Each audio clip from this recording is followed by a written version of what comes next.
कबीर साहब ने कहा कि मरना तो पड़ेगा ही, यही मरने से जग डरे मेरो मन आनंद, कब मरियो कब पाइयो पूर्ण परमानंद। गुरु कबीर कहते हैं मरना पड़ेगा, जब तक नहीं मरेंगे तब तक मुक्ति मिलने वाली नहीं है। मौत की याद तो और प्रसन्नता की याद है। जब कोई मरता है तो रोता है कि नहीं? लेकिन संत जब मरते हैं तो रोते नहीं, हंसते हैं। साधु महात्मा जब मरते हैं, कोई किसी का जब तन छूट जाता है, शरीर छूट जाता है, तो वह हंसते हैं, खुशियां मनाते हैं। किसी शरीर के जंजाल से छुट्टी मिल गई, शरीर के दुख और सुख से, हानि और लाभ से, मान और मर्यादा से क्या हो गई? छुट्टी मिल गई। क्योंकि ये शरीर धारण करना ही दुख का घर है, नहीं है? गोस्वामी तुलसीदास जी बड़े सुंदर शब्दों में कहते हैं कि बड़े भाग मानुष तन पावा, सुर दुर्लभ सदग्रंथन गावा। गोस्वामी जी अभी होते तो उनसे पूछा जाता कि जितने लोग मनुष्य शरीर को धारण करके आया है, उनसे जरा पूछिए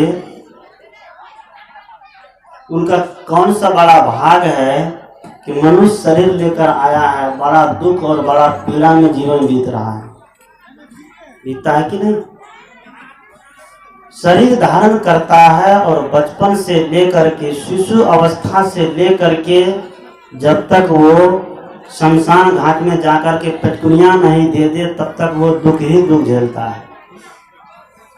चाहे कितना भी साधना और संयम से रहे, साधु महात्मा साधना और संयम के बल पर रहते हैं, लेकिन उनको भी रोग पकड़ लेता है। पकड़ता है कि नहीं? क्योंकि शरीर रोग का ही घर है, दुख का ही घर है। कितना भी हम इसको सावधानी और संयम से रखेंगे, तब पर भी कोई न कोई रोग पकड़ लेता है। इसलिए सदगुरु कबीर कहते हैं कि जन्म को ही खत्म किया जाए, मौत को नहीं।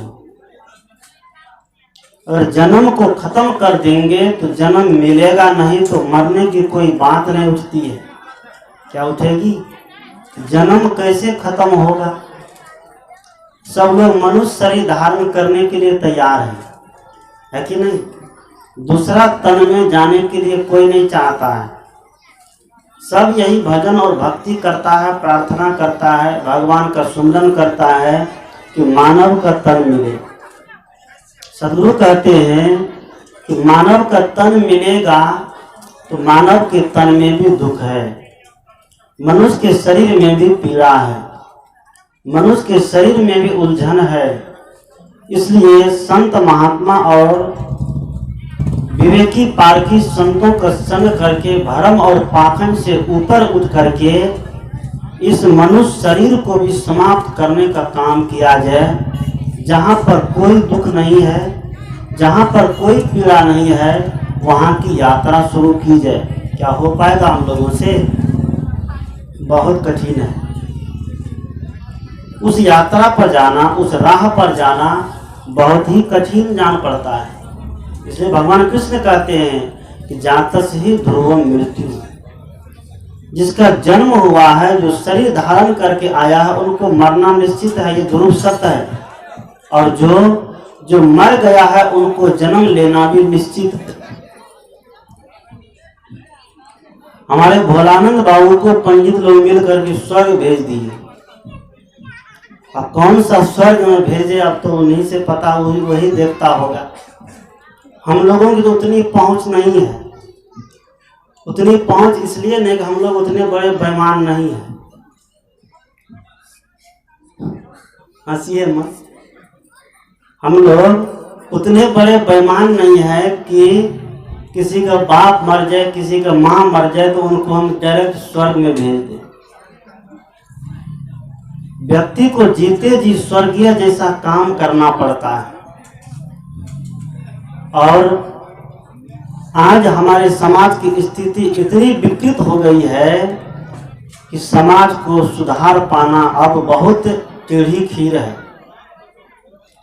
आज की युवा पीढ़ी को, आज की सभ्यता और संस्कृति को, जो सभ्यता संस्कृति में आज हमारे बच्चे, हमारे देश के लोग जिसको हम धारण करके चल रहे हैं, सदगुरु कहते हैं कि उनसे मोड़ पाना अब बड़ा कठिन हो गया है।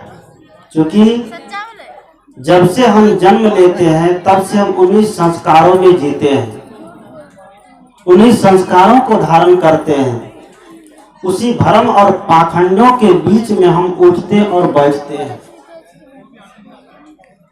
और वही शब्दों का संस्कार हमारे ऊपर पड़ जाता है। उन्हीं संस्कारों में से एक बिगड़ा हुआ संस्कार है श्राद्ध, जिनको हम श्राद्ध कहते हैं। श्राद्ध के नाम पर लंबा चौड़ा भोज होता है, श्राद्ध के नाम पर पंडित जी आते हैं, पूजाया जाता है,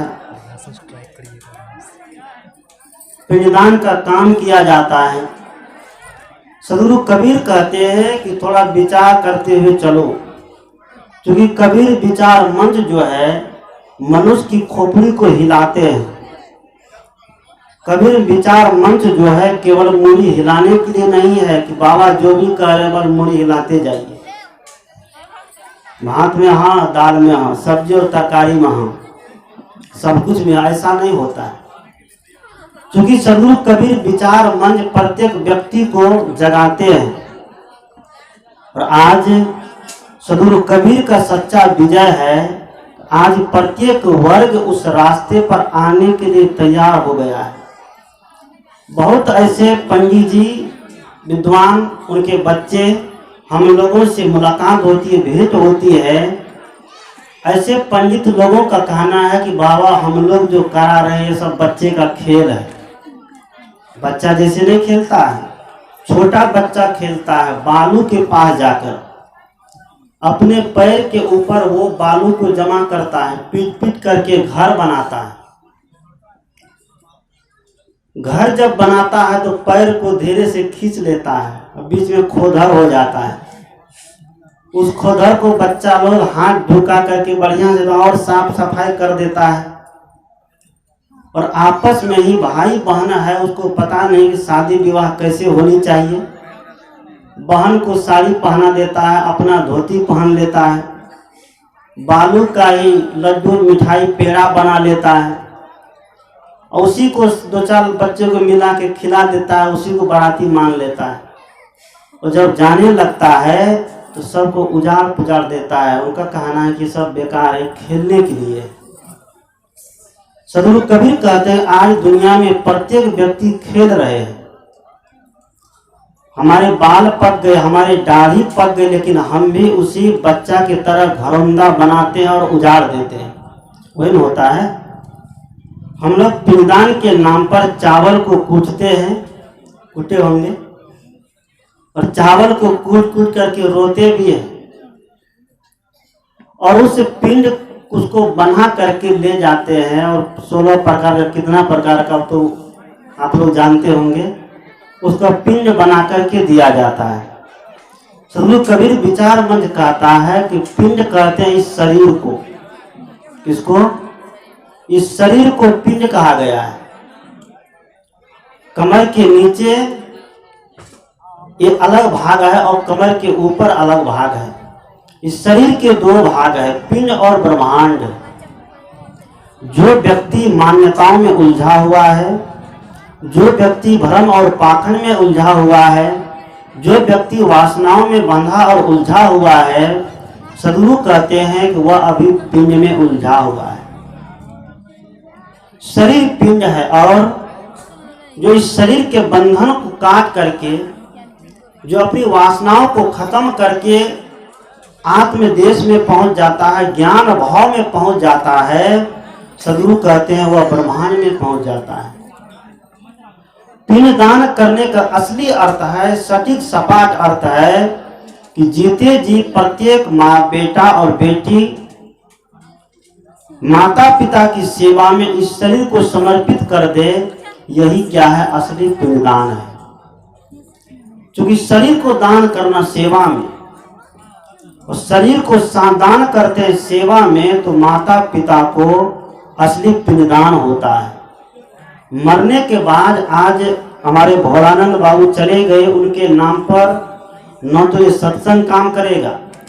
हम कह दिए थे शुरू में, हम इतने बेईमान नहीं कि सत्संग सुना उसको हम स्वर्ग भेज देंगे। ये सत्संग भोलानंद बाबू के लिए नहीं है। ये सत्संग अगर हो रहा है तो मानव समाज के लिए, उनके परिवार के लिए है। जैसा मैं सुना, उनको 2 बच्चे हैं, एक का नाम है भास्कर, दूसरे का नाम है, क्या नाम है, चुन्ना, और एक ही बेटी है जिसका नाम है सोनी। भास्कर, चुन्ना और सोनी के जीवन का सबसे बड़ा उद्गार है ये सत्संग, क्योंकि सत्संग के माध्यम से ही व्यक्ति का सुधार होता है। आज दुनिया में कथा और कीर्तन खूब चल रहे हैं, खूब नाच और तमाशे चल रहे हैं, खूब धर्म और